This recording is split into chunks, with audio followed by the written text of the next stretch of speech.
காரைக்காலரோட சந்தை. அடுத்து என்ன சந்தைக்கு போகிறீங்க? பொறையார், பாண்டிச்சேரி. இது பக்கத்தில். வேற ரெகுலராக வேற என்ன சந்தைக்கு போகிறீங்க? ஃபுல்லாக சந்தை வியாபாரம் தான். சரி, வியாபாரம் பரவாயில்ல, நல்லா இருக்கா? சரி சார், சரி, சந்திப்போம்.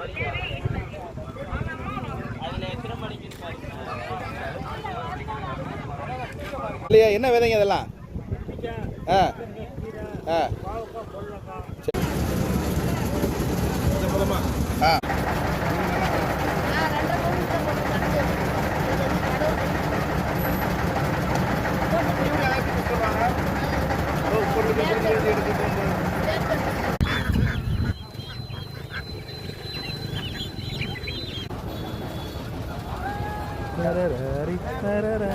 சந்தைகள்